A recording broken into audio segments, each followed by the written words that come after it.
يا نفس إن لم تظفري لا تجزعي.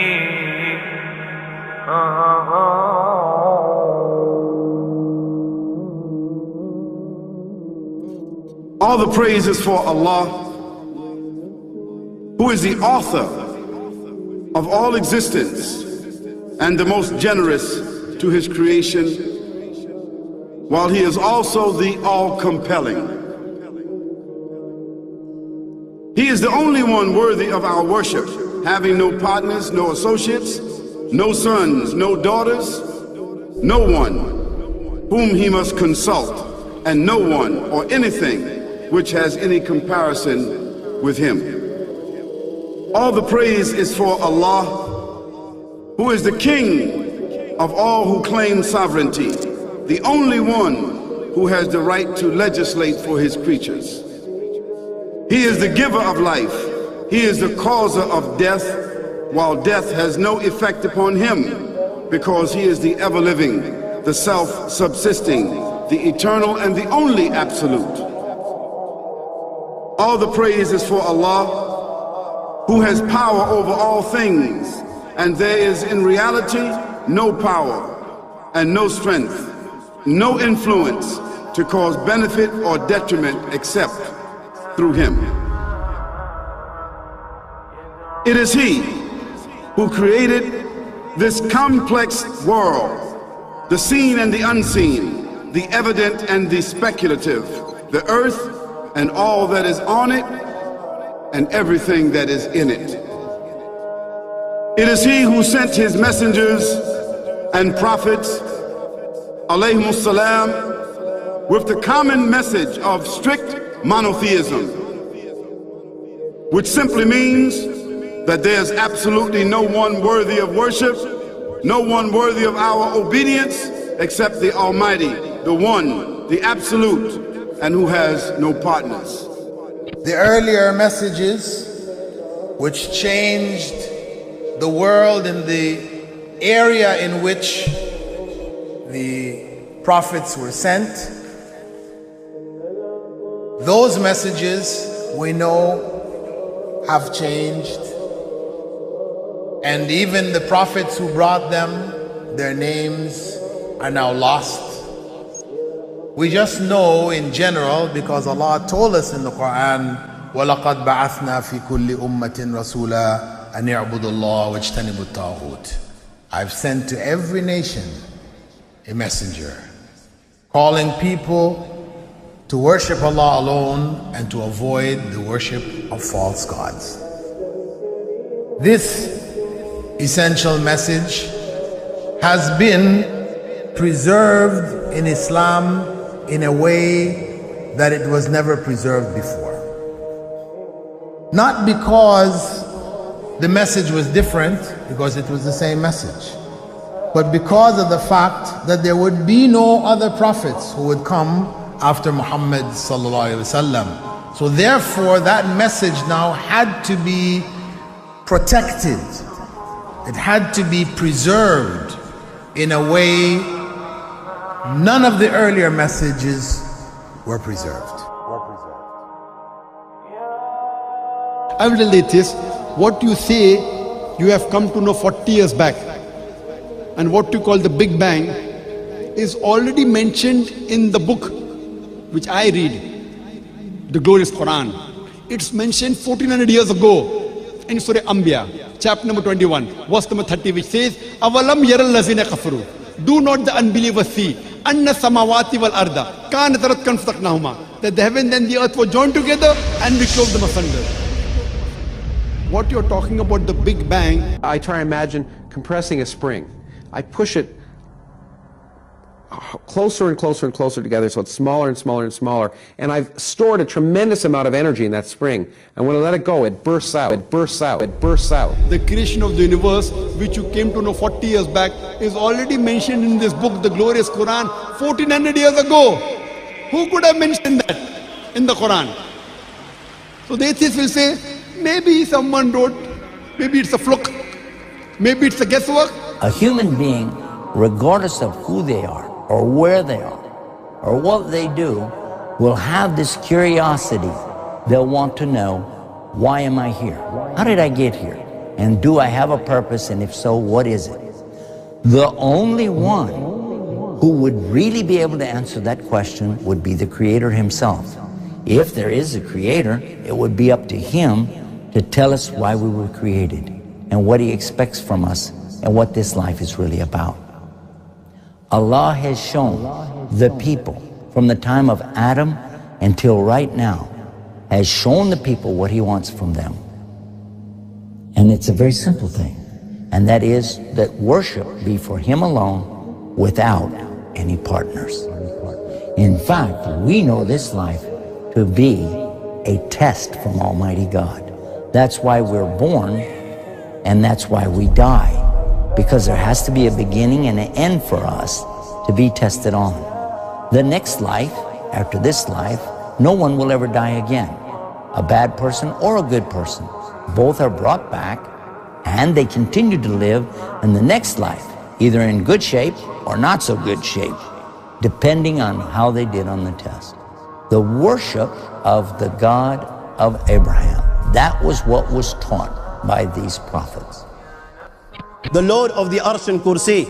We're talking about the Lord of the worlds. Alhumdu-lillah, Rabbil Aalameen. We're talking about the Lord of the entire universe and beyond. The entire universe and beyond. You know, we live in this dunya and we are fascinated with this dunya which Allah subhanahu wa ta'ala indeed has created in a beautiful manner. We're fascinated. There are over billions of people which live on this dunya at this moment in time. Over 6 billion people that live on the dunya at this moment in time. This dunya of Allah subhanahu wa ta'ala is so big that there is space in this dunya for billions and billions and billions or more people. But what is this dunya in comparison to what Allah subhanahu wa ta'ala has created out there? This dunya is insignificant. This dunya is meaningless to Allah. It means nothing. It is worthless. So worthless, compare it with the sun. The sun is one star. You know more science than me. You'll be able to tell me better. Take this planet Earth and you place it inside the sun, and you will be able to place 1.3 million Earths in the sun. 1.3 million Earths in the sun. Allahu Akbar. Allah is the greatest. The sun is one star. One star. There are stars out there which are millions of times bigger than the sun. You tell me this, that you need millions and millions of stars to make one galaxy. And then you tell me this, that there are zillions of galaxies out there. Let me tell you on top of this, my friend, after this, whatever you see above, when you raise your head and you look above, whatever you see above, the zillions and zillions and zillions of galaxies, let me tell you, this is everything there is within the first heaven. Everything there is within the first heaven, and Allah is the creator of 7 heavens. 7 heavens. And the distance between the first heaven and the second heaven is 500 years. You know, the distance that can be covered in 500 years, at what speed? Only Allah knows. Only Allah knows. But it will take 500 years to get from the first heaven to the second heaven. 500 years from the second to the third, third to the fourth, fourth to the fifth, fifth to the sixth, sixth to the seventh. Every time it will take 500 years. After the 7 heavens,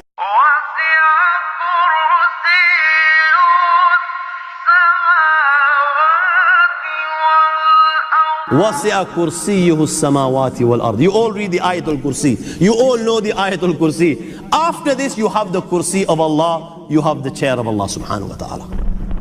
You know these 7 heavens that we've just talked about, in comparison to the Kursi of Allah, they're non-existent. They're meaningless.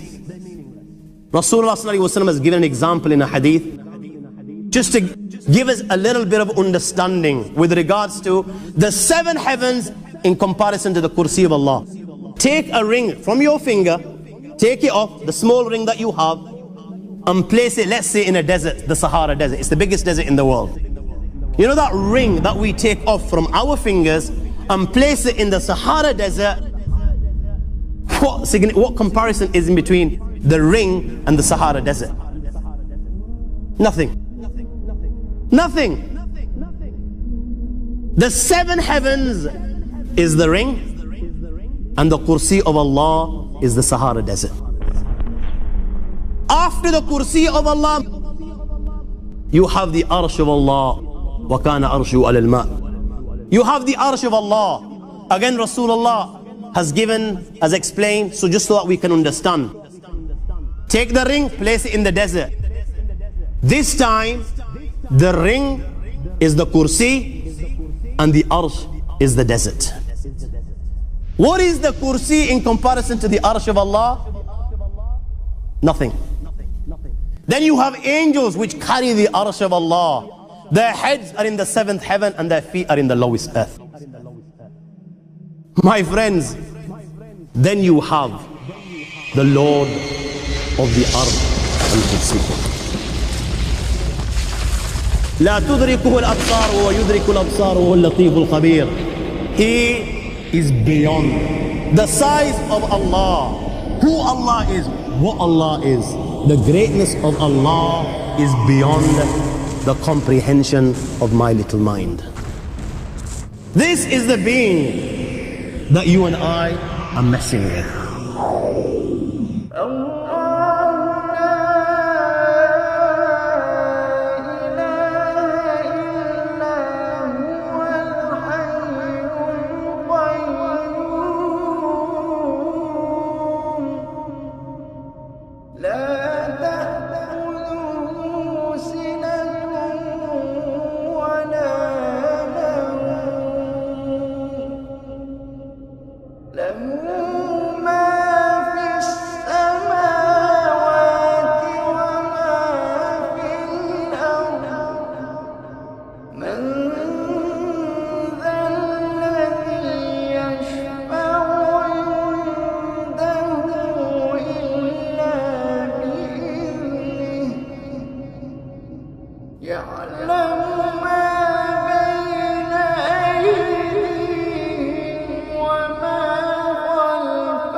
وهو